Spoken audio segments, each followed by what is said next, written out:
जी। आज देखा आपने संसद के अंदर कितना हंगामा हुआ। जिस संसद के अंदर कानून बनने चाहिए वहाँ खूनम खून हो रहा है जी।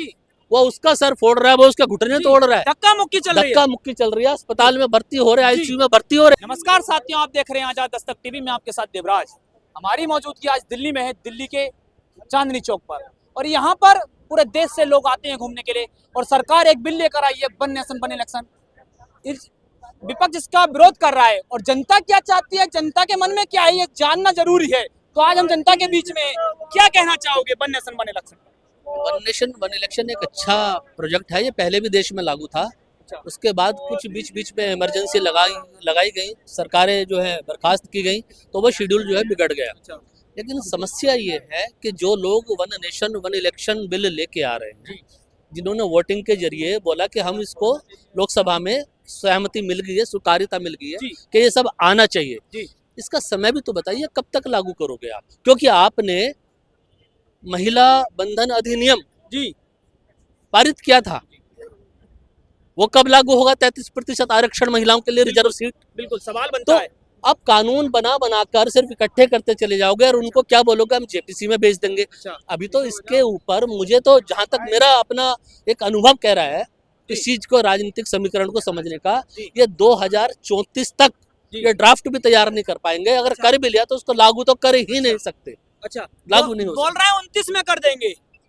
29 में क्यों, 24 में क्यों नहीं यार? अभी अपनी सरकार सबसे पहले मोदी जी अपनी सरकार को बर्खास्त कर ले। दोबारा चुनाव लोकसभा। हाँ, और पूरे देश के अंदर उत्तर प्रदेश की सरकार जितने भी राज्य सबको बर्खास्त कर दो, आज से लागू कर दो। दिक्कत किसको है?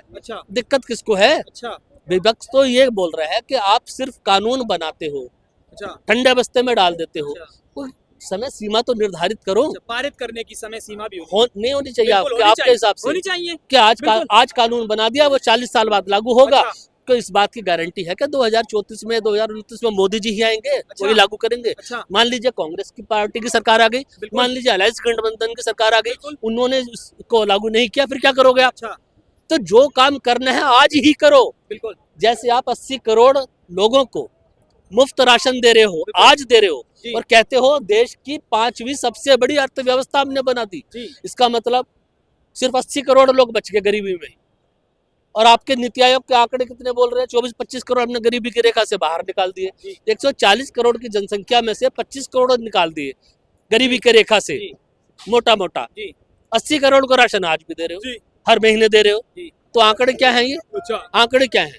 तो आपको देशवासियों को समझाना पड़ेगा कि हम कौन से किस नियम के अनुसार, या जो हम वन नेशन वन इलेक्शन लेके आ रहे हैं, भाई आपकी सरकार है, अभी तो बहुमत है ना आपके पास। नीतीश कुमार जी का भी आपका गठबंधन है और चंद्रबाबू नायडू जी का भी है।